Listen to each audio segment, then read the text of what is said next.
Este es el foro de Maya Televisión, el foro de Honduras, desde la ciudad de San Pedro Sula, en la costa norte de Honduras. Soy Arnulfo Aguilar. Me encuentro en el centro de San Pedro Sula, en una producción pregrabada para documentar la historia de Honduras.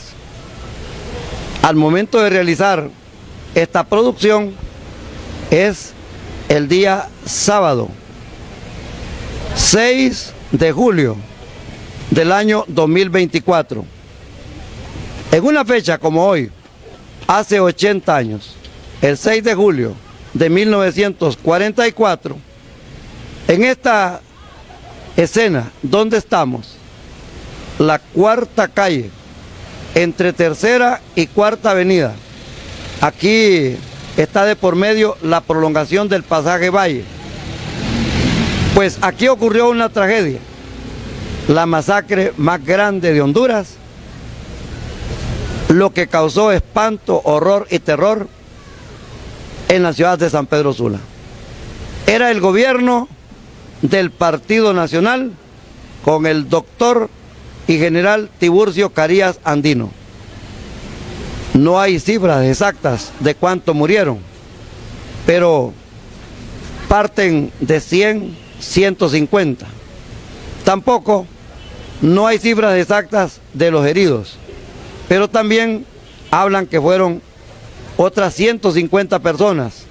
Es decir, cifras conservadoras, aproximadas, porque se trataba de una manifestación que había salido ese día, era martes 6 de julio, en el año 1944. Salió desde lo que se conoce el Boulevard Morazán. Para ese tiempo tengo entendido que allá había un reloj, que allá había un águila, habían unos monumentos, todo eso ha desaparecido. Incluso allí en la punta del bulevar estaba la estatua de cuerpo completo del doctor Miguel Paz Barahona. Un vehículo tuvo un accidente, derribó la estatua y la administración municipal decidió llevar ese monumento allá por el barrio Los Andes, cerca al Instituto José Trinidad Reyes. Bueno, no sé cómo es que no ha desaparecido la estatua del general Francisco Morazán, porque allá arriba de la Fuente Luminosa, en esa calle 1, o primera calle, como le dicen, están lo que se denomina la avenida Los Próceres. Próceres de América, de Latinoamérica. Y las placas, los monumentos están maltratados, enmontados, sucios. Hoy nos acompaña aquí un elenco representativo de Radio 1, la poderosa y libertaria de Honduras, para buscar en la historia de cómo ocurrió esta situación. El pueblo de Honduras se había protestado el 4 de julio, que era el día de la independencia de los Estados Unidos, contra el gobierno de Tiburcio Carías Andino. Lo que pedía el pueblo de Honduras era elecciones, cambio de gobierno. Eso no le gustó al dictador, eso no le gustó al tirano. Esta misma página, 2 días después, se repitió en San Pedro Sula, el 6 de julio. En Tegucigalpa no se sabe, no hay datos de gente que haya sido apresada o muertos. Ojalá que no. Pero como nunca se sabe con los cuerpos represivos, la policía, el ejército, para ese tiempo el ejército, las Fuerzas Armadas lo eran todo y eran excesivamente poderosos. La policía dependía del ejército. Lo que ocurrió en San Pedro Sula, esto sí es terrible, esto sí es fatal. Para ello les presento al profesor Roque Reyes Martel, que ha sido invitado a este panel en el centro de San Pedro Sula. Está la profesora Toñita Baide, que ella ha figurado en las luchas populares de la ciudad de San Pedro Sula. Y por supuesto está el profesor Eliseo Vallecillo, que aparte de ser un apasionado de la historia, es un docente que estuvo en el José Trinidad Reyes. Quiero manifestarles que los estudiantes que acompañaron esa manifestación eran estudiantes del entonces Colegio Normal José Trinidad Reyes. Estudiantes, profesores, empresarios, obreros, campesinos del Merendón, motoristas. En aquel tiempo los motoristas tenían una gran importancia.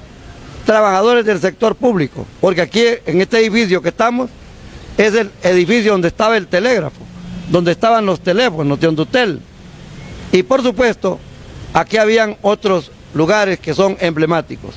Vamos a escuchar la exposición de nuestros invitados para que sean ellos los que hagan la difusión de este mensaje que va a quedar en las redes sociales que existen hoy, pero sobre todo queremos que llegue a la conciencia de los políticos, a la conciencia de los líderes y sobre todo a la opinión pública, a la población en general.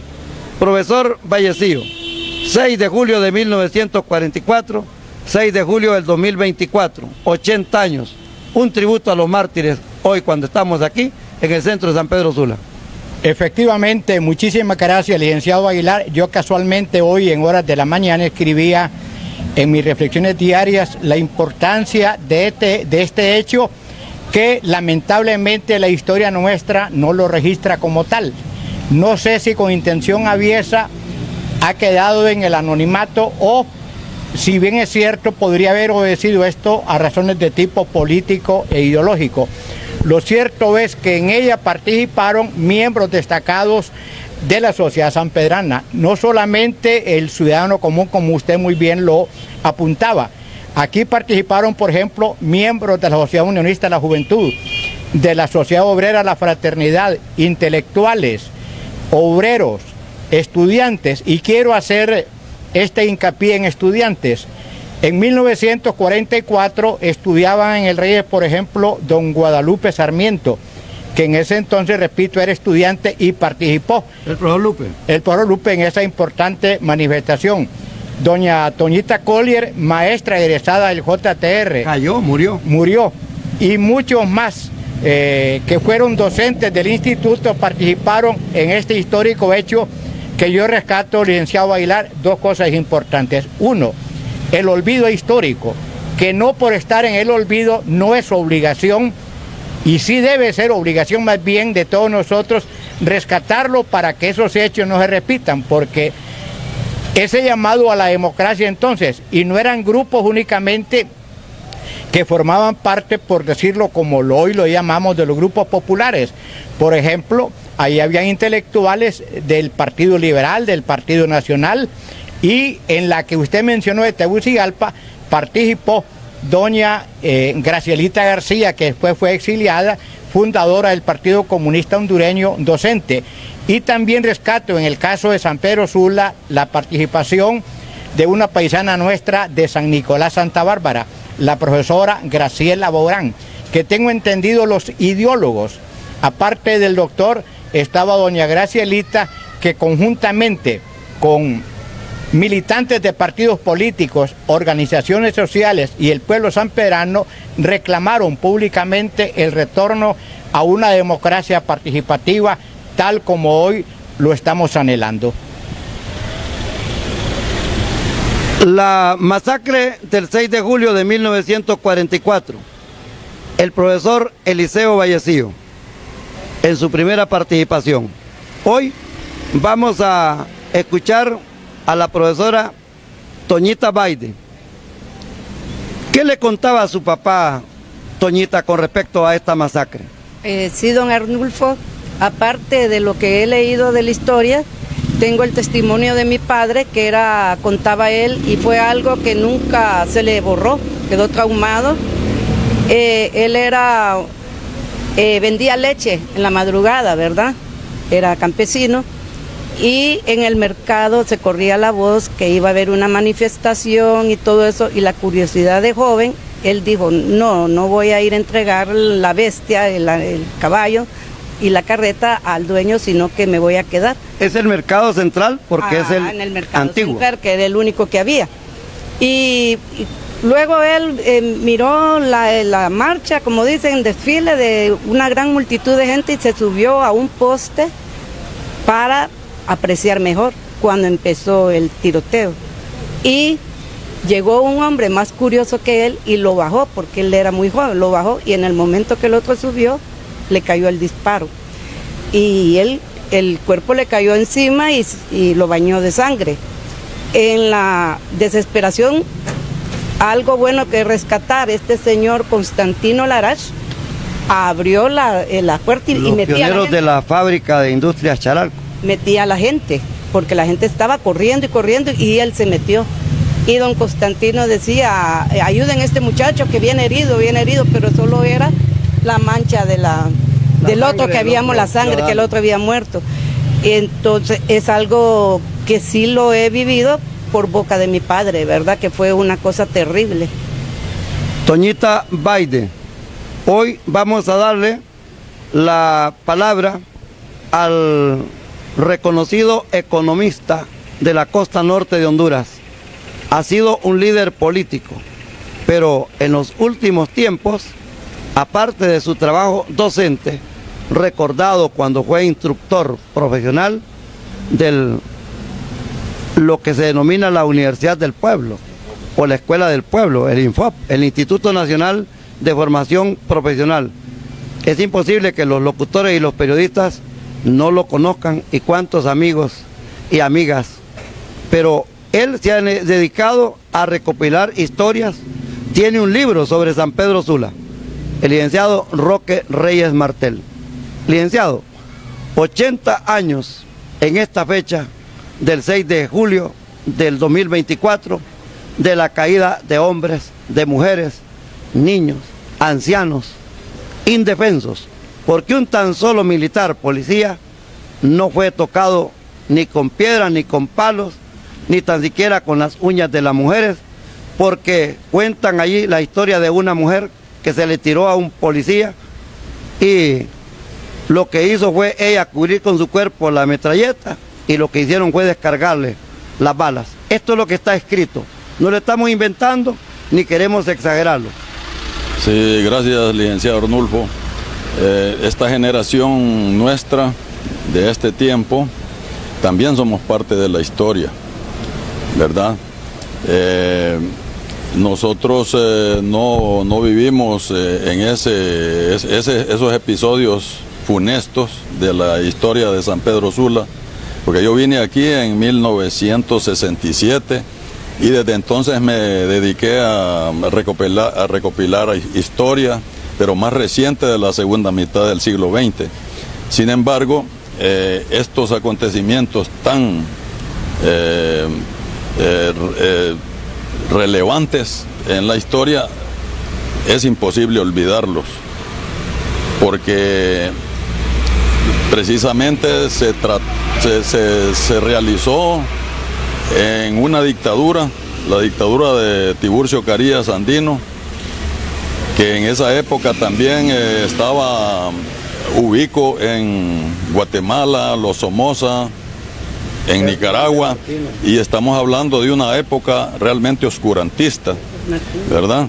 Entonces estos acontecimientos que ocurrieron aquí, que vuelvo a repetir, es imposible olvidarlos. Yo creo que son significativos para la historia política y para la democracia de Honduras, precisamente, porque eso ocurrió en 1944 y 4 años después el dictador salió. Lo que a mí me parece que este fue uno de los acontecimientos que tuvieron que ver en la salida del dictador. Y que era precisamente por lo que protestaba la población, la de Tegucigalpa, la de San Pedro Sula, pero cuentan los relatores que esto fue a nivel nacional. Sí, claro, hubo otro acontecimiento en Tegucigalpa previo al que ocurrió aquí. 4 de julio. Sí, el 4 de julio. Y todo tiene que ver precisamente con los movimientos políticos, ¿verdad? Y el Partido Nacional en los últimos años se ha dedicado a querer borrar esta historia, pero nosotros aquí queremos volver a rememorar y a fortalecer la memoria histórica de San Pedro Sula, y estamos obligados a seguir investigando a fondo estos acontecimientos que realmente no los podemos olvidar. Como quiero repetir nuevamente, no es posible o es imposible olvidarlos como quiere el Partido Nacional borrarlos. Toñita, mujeres iban en esa marcha, murieron y también fueron heridas, golpeadas, vejadas. Siempre ha estado en los movimientos sociales, ¿verdad? En la lucha por liberación, la participación nuestra de las mujeres, pero la han invisibilizado. Quieren que no figuremos, pero la verdad que tenemos muchas mujeres valiosas, ¿verdad? Que han participado y han trabajado, y todavía tenemos ahora más conciencia las mujeres y por qué lo hacemos. El Foro de Maya Televisión, el Foro de Honduras, desde la ciudad de San Pedro Sula, con nuestro panel de invitados. También hay estudiantes del Instituto Semioficial 1 de Diciembre en lo que es la modalidad del diplomado. Está Samuel Sevilla, que a la vez es el conductor del programa Con la Luz del Día, desde la televisión, y también lo hace en la radio. La joven estudiante de psicología en la universidad, Helen Hernández. Y al otro extremo tenemos a Melvin Morán, que también está siendo testigo de esta transmisión. Ellos son los sucesores y son los que van a tomar los libros para continuar. Algunos sectores, ya lo dijeron nuestros invitados, no quieren que esto se reviva, no quieren que se esté poniendo el dedo en la llaga. Y así van a esconder las grandes tragedias, como la que ocurrió en Comayagua durante el gobierno de Porfirio Lobo Sosa. Casi 400 personas, reclusos, reos, murieron. También hay masacres como la de los Horcones, allá en el departamento de Olancho. Esto, a medida que va pasando el tiempo, se va borrando. Yo le hago un reclamo al Partido Liberal de Honduras. Incluso le hago un reclamo al lado potable del Partido Nacional, porque José Antonio Peraza era del Partido Nacional en contra de Tiburcio Carías Andino, profesor Eliseo Vallecillo. Efectivamente, era un médico intelectual y que extrañamente, perteneciendo al Partido Nacional, no se identificaba con la dictadura, y así había una gran cantidad de personajes, no solamente de San Pedro Sula.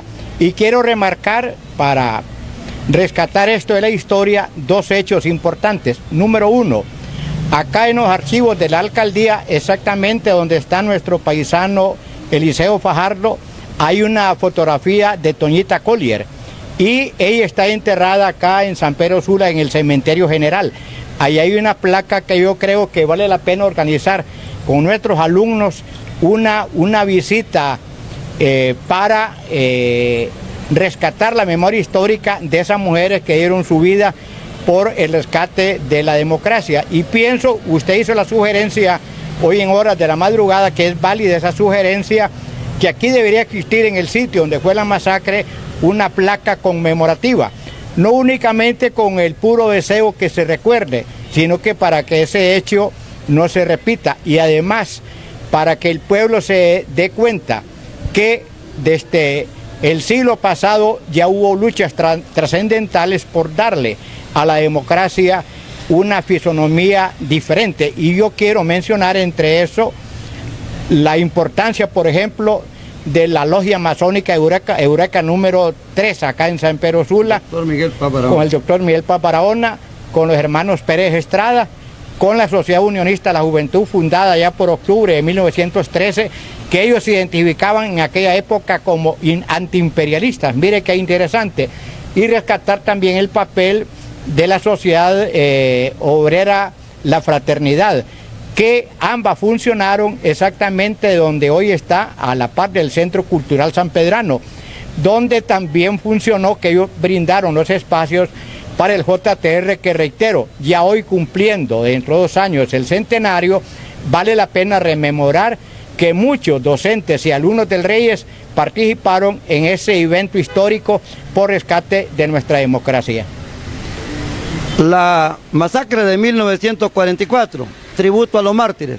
Tenemos una historia de 4 minutos para que ustedes, a través de Emilio Fonseca, el hijo de Gautama Fonseca, y en un documento de don Julio Escoto, rememoremos esa historia. Tenemos que votar el otro muro, aquel que nos separa. La matanza de 1944. Contaba mi padre que después de la masacre llovió y el agua contribuyó a esconder la sangre de este hecho trágico de nuestra historia del que pocos hablan o saben ahora, como parte de esa historia paralela de nuestra Honduras y como casi todo lo ocurrido durante la dictadura de Carías y que hoy nos presenta don Julio Escoto bajo el título El rayo que no cesa. Este de hoy no será el fulgor instantáneo que aqueja a Miguel Hernández cuando en 1936 escribe poemas de amor con ese título, sino el rayo de la memoria que asola e ilumina a los hondureños conocedores de la sufrida historia de este país y que encuentra uno de sus instantes más dolorosos en julio de 1944. Cuando una marcha de protesta contra la dictadura de Tiburcio Carías provoca en San Pedro Sula la matanza urbana más cruel y silenciada que se conoce. Aún son escasos y controvertidos los datos de la masacre, pues excepto por el testimonio de un organizador de la manifestación pública que antecedió a la represión policial y militar, el doctor Antonio Peraza, y de otros participantes, se ignora el número preciso de asesinados, el detonante de los primeros disparos, la responsabilidad del entonces ministro Juan Manuel Gálvez y el sitio en que se sepultó los cadáveres. El cónsul norteamericano en Puerto Cortés, enviado a indagar, escribió haber sido 26 los inmolados. El Partido Nacional aseguró no haber pasado de 6, en tanto que las resistencias liberal y callejista del momento los contabilizan en cienes. Los diarios ocultaron el suceso. La radio tegucigalpense lo ignoró. Hasta 1960 jamás se trató académicamente el tema en escuelas, colegios o universidades. La placa conmemorativa fue arrancada del sitio y destruida. En síntesis, tras la exitosa marcha de protesta contra el dictador en la capital el 4 de julio previo, convocada con excusa de la independencia norteamericana, los ciudadanos Antonio Peraza, Presentación Centeno y Graciela Bográn, a quienes Mario G. Macín, declarado sobreviviente, agrega a Visitación Padilla y Juan Fernando López, obtuvieron permiso del ministro Gálvez para coordinar similar marcha en San Pedro Sula, a lo que accedió bajo condición de que fuera sin discursos. Pero al arribar los casi 3,000 asistentes a la Avenida del Comercio y Tercera Calle, y al instante en que el doctor Peraza, nacionalista, iba a anunciar disuelta la movilización, el mayor de plaza Ángel Funes, que iba a dispararle por irrespetar el convenio de silencio, fue contenido por Alejandro Irías, su perseguidor judicial desde Olancho, a quien asesinó allí públicamente. La tropa cachureca, diestra para matar e ideológicamente obcecada, interpretó eso como permiso para el genocidio y disparó a mansalva por 6 minutos sobre la inerme población. Pistolas, rifles, ametralladoras de guerra escribieron con sangre la biografía de la urbe, reconociéndola cívicamente contestataria y heroica. Ninguna duda, temeroso de que lo abatiera el pueblo, como ocurría a sus colegas sátrapas Ubico de Guatemala y Martínez Hernández en El Salvador, que cayeron en esos días, Carías optó por borronar con sangre el presente, conducta antidemocrática tradicional de los conservadores. Eso le permitiría negociar con la suprema potencia norteamericana una imagen pulcra, a la vez que les entregaba la esencia de la república por vía de las empresas bananeras. Fue Peraza quien redactó la síntesis justa y visionaria de aquel evento. Dice él, su recuerdo es eterno y vivirá en el corazón de sus habitantes como una conciencia acusadora, esperando el castigo que tarde o temprano tendrá que llegarle a los malvados. Están todos invitados a visitar mi página de YouTube. Un Minuto con Honduras. Y porque de todo esto saldremos adelante. Con Honduras en el corazón ahora, usted también lo sabe. Tenemos que botar el otro muro, aquel que nos separa del futuro. Tenemos que empezar a dar cariño, porque no comenzamos por salvar un niño.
Un nuevo estándar en noticias y entrevistas.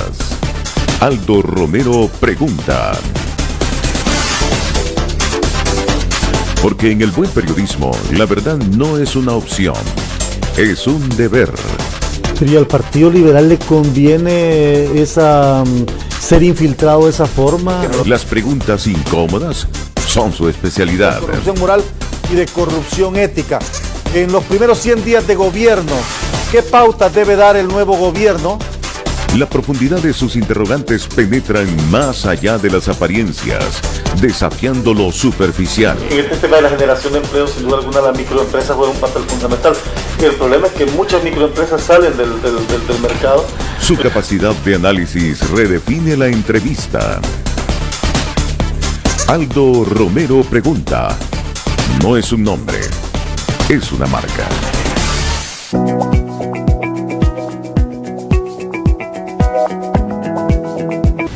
El Foro de Maya Televisión, el Foro de Honduras.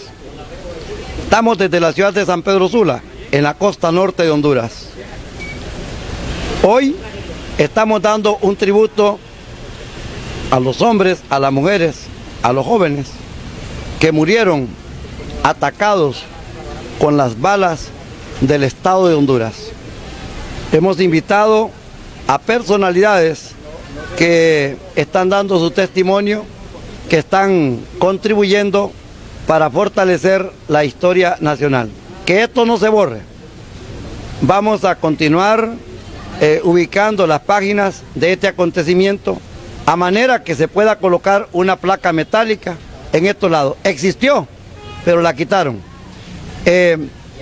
Roque Reyes Martel, usted en su primer libro no incluyó sobre la masacre del 6 de julio de 1944.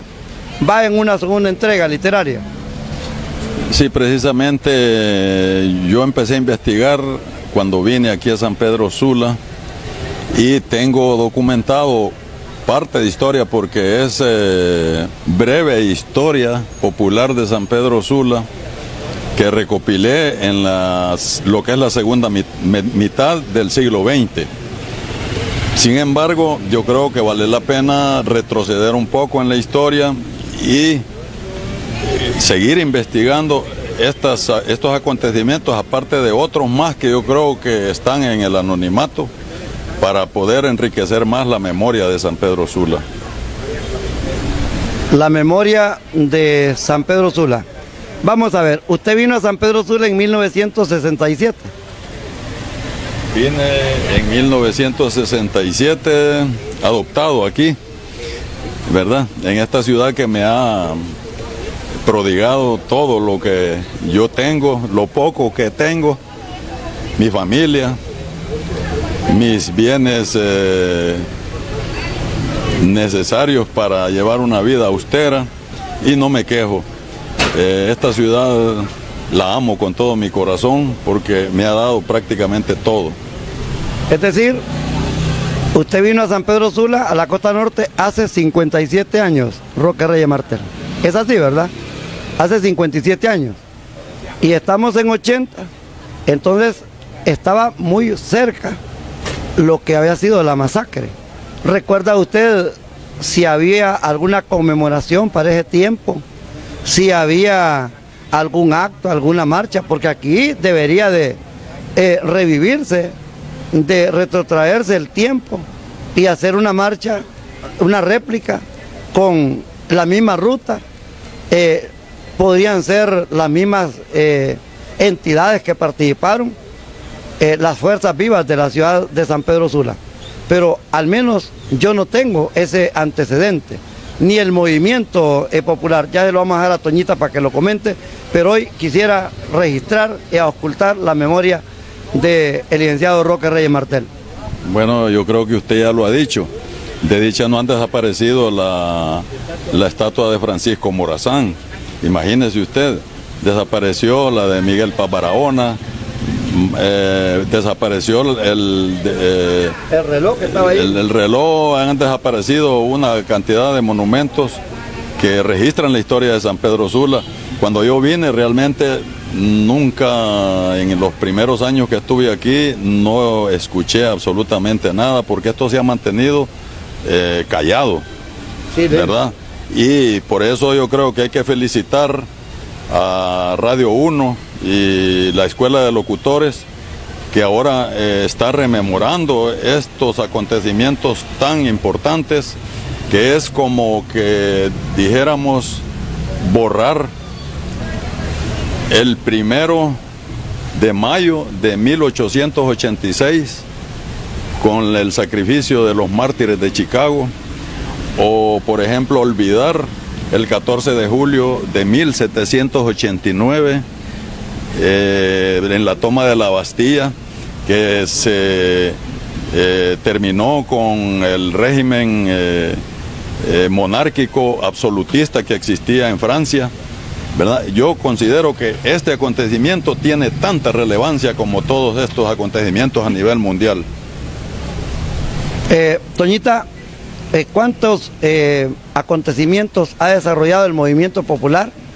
Es más, aquí en el país hubo una acción generada por el golpe de Estado del 28 de junio del año 2009, pero nunca se incluyó este hecho abominable, la masacre del 6 de julio de 1944.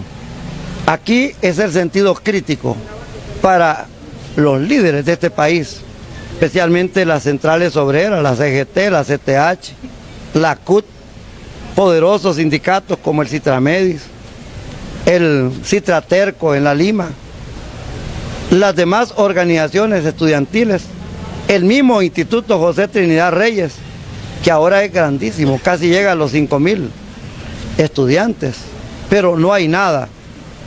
¿O es que no valdrá la pena esto, Toñita? También, don Arnulfo, hay que destacar las organizaciones de mujeres.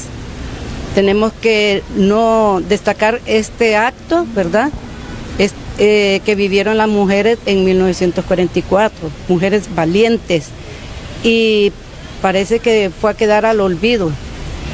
En el 2009 también tuvimos mucha participación, como le digo, las mujeres siempre estamos adelante, estamos luchando porque somos creadoras de vida y queremos lo mejor para nuestros hijos. Y entonces me parece que sí debe haber como un mandato oficial que la memoria histórica no quede en el olvido. Bien, tenemos un punto bien especial que lo tenemos que agotar antes que nos vaya Roque Reyes Martel. El periodismo también estaba presente acá. Para ese momento Honduras, en Tegucigalpa, tenía varias radios, pero ya existía la HRN, fundada en 1933, el 1 de noviembre, y la masacre ocurre en 1944. En San Pedro Sula, antes de la N, ya estaba la HRP1, la había fundado el poeta de Amapala, Manuel Escoto Soto, pero Escoto Soto murió en 1938. Para 1944, la P1 ya es propiedad del general Filiberto Díaz Zelaya.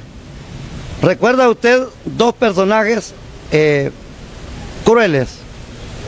Uno de ellos es el que era comandante de armas en la Lima, Cortés. Y el otro pues no tiene tanta mala fama, pero si era militar, si era policía, tanto del pasado como del presente, tienen alguna relación. El general Filiberto Díaz Zelaya era el dueño de la radio, el AP1. ¿Qué tanta influencia pudo haber tenido el periodismo? ¿O qué tanta influencia ha tenido el periodismo en la vida nacional en estas luchas populares, licenciado Roque Reyes Martel? Bueno, esas emisoras, imagínese usted que ya en ese tiempo eran las pioneras de la radiodifusión en Honduras. Sin embargo, como el periodismo siempre se ha pegado a los dictados del gobierno, esas emisoras, esos medios de comunicación no difundieron estos acontecimientos, más bien creo que los apañaron, trataron de borrarlos de la historia, y que yo tenga conocimientos, apenas son unos pocos historiadores como don Charlo Luque, que fue el que escribió unas cuantas páginas de Memorias de un sanpedrano. En Memorias de un sanpedrano, y tiene varios detalles que valen la pena rememorarlos y mejorarlos tal vez, porque ya a 80 años, imagínese usted, necesitamos profundizar en esta historia, y son pocos, muy pocos los que quedan con vida para poder contar esta historia y mejorarla, ¿verdad? O sea que el periodismo siempre ha, en su mayor parte, por supuesto que hay excepciones, ¿verdad? Está el caso suyo, que siempre está preocupado por la democracia, por los acontecimientos que enaltecen la ciudad, que enaltecen a Honduras, que estamos preocupados por mejorar las condiciones de vida, pero somos muy pocos, la mayoría apañan el gobierno y se replegan con el gobierno de turno. Doñita, usted como docente, ahora evaluemos el papel de los docentes en las luchas populares. Pareciera que han hecho buenas conquistas. Recuerdo que el profesor Rafael Pineda Ponce les aprobó el estatuto del docente, pero de allí tanto la educación como la lucha del gremio, de los maestros, de los profesores, de los educadores, esto ha cambiado totalmente. Ha habido poca conciencia aún para los intereses de los mismos maestros. En los años que tengo y que tuve trabajando, ahora que estoy jubilada, me doy cuenta que los que andábamos luchando por los intereses gremiales, no de partido, ¿verdad? Gremiales, pues no somos todos los mayores que estamos ahora. Y la verdad es que ha habido muy poca participación, y me parece que muy poca interés de parte de las dirigencias magisteriales para que el docente no se dedique solo a luchar por sus conquistas económicas o de bienestar de ellos, sino la conquista de la población. Muy bien, lo que quiero agotar hoy es que pusimos una promoción en Radio 1 y Radio El Mundo para que un oyente hiciera una donación y poder comprar en el mercado una medalla, una presea, un premio que va a llevar el nombre del periodista que murió aquí hace 80 años. El mayor Funes le disparó en el pecho, porque él lo que intentaba, el periodista Alejandro Irías, era detener a que disparara, pero no lo pudo detener. Este premio ya existió aquí en San Pedro Sula, pero lo quitaron.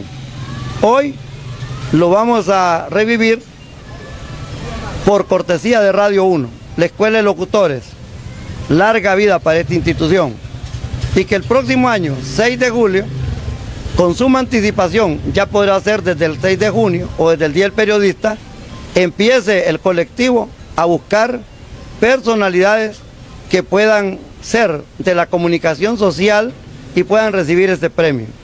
Agradecerle a esa persona que llamó para decir yo mando los recursos para ello. Les voy a mencionar 4 nombres y ustedes digan quién se merece el premio. Toñita Baide y Roque Reyes Martel, que quedaron aquí en el panel, ya que el profesor Vallecillo se nos movió de la escena. Ahí está. Vamos a pedirle a Roque Reyes Martel y a Toñita Baide que nos digan por quién ellos se inclinarían para dar este premio. Les menciono a Dina Mesa, defensora de los derechos humanos, defensora de la libertad de pensamiento, la libertad de prensa, defensora de los periodistas. Está procesada, está querellada en este momento por publicar la verdad. Está el periodista Carlos Ávila Aguilera, es de Choluteca. Él tiene un proceso y una persecución de años y años en la zona sur, porque investigó un centro educativo donde habían irregularidades contra los estudiantes. El tercer propuesto aquí es el periodista Wilmer Pérez Regalado, originario de Trinidad Santa Bárbara. Trabajó en el diario La Prensa, en el diario El Heraldo, trabajó para otros medios impresos, para la radio, lo hizo en la televisión, tuvo una agencia publicitaria, viajó por diferentes partes de Honduras a llevar la enseñanza. Docente, profesor Wilmer Pérez Regalado, hace poco murió. Y el cuarto propuesto en nombre de Radio 1 y del colectivo cultural sería el periodista Manuel Torres Calderón, de Tegucigalpa, un profesional extraordinario, ha servido para agencias noticiosas. Vamos a darle la palabra a Toñita para que nos diga por quién ella se inclinaría para que este premio sea adjudicado hoy y en una ceremonia especial que vamos a organizar en lo que falta del año, lo antes posible, vamos a entregar esa distinción. Todos tienen una hoja de vida valiosa, ¿verdad? Es muy difícil, pero yo me inclinaría por Dina Mesa. Por Dina Mesa. Roque Reyes Martel. Mire, yo realmente no tengo todas las variables, algunos de ellos no los conozco a fondo.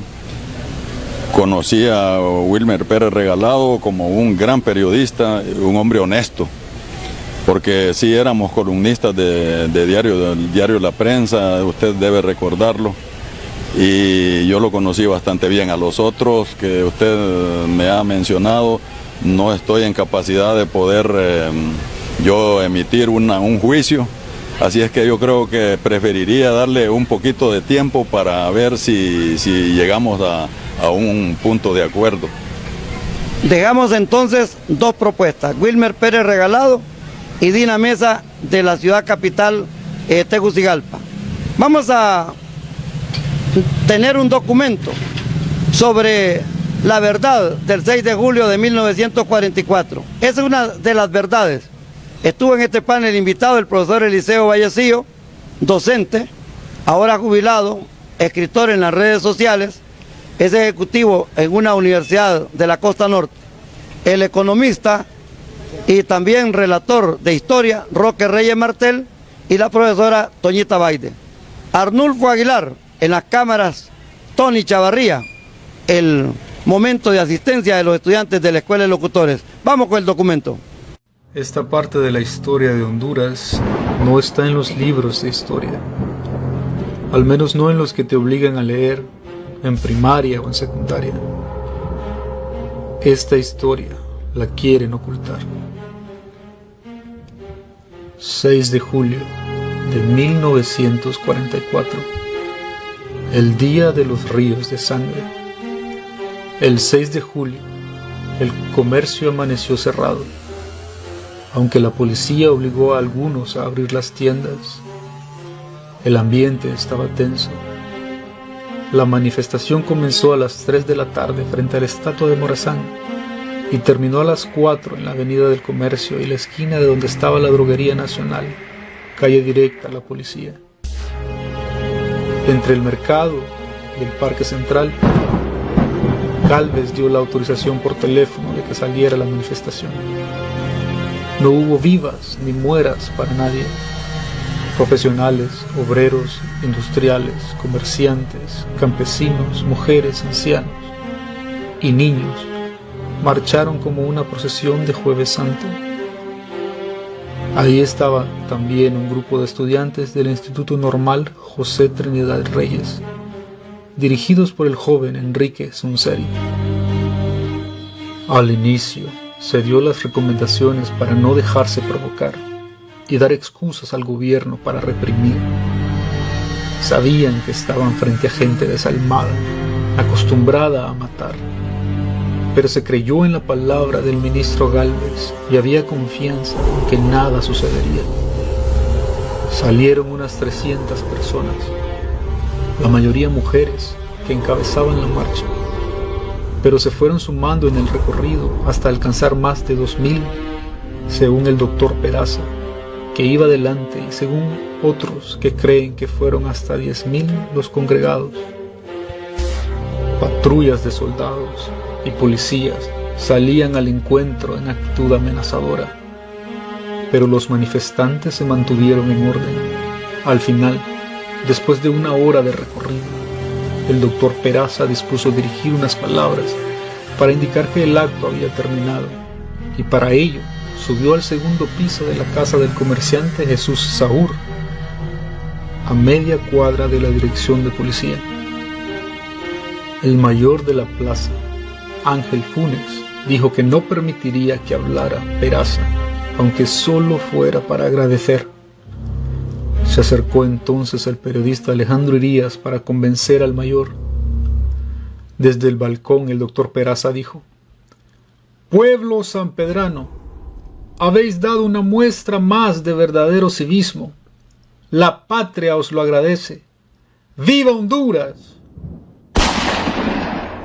Estas últimas palabras fueron seguidas por un disparo que el mayor Ángel Funes asestó en el pecho al periodista Alejandro Irías. Y como si fuera una señal, comenzaron los policías a disparar sus ametralladoras, fusiles y pistolas directamente sobre la multitud durante unos 10 minutos. La manifestación estaba rodeada, no tenía salida. Les dispararon desde distintos lugares donde se había apostado los militares. Y en Celaya, basado en testimonios de exiliados que estuvieron durante la masacre, relata en su artículo El Popular.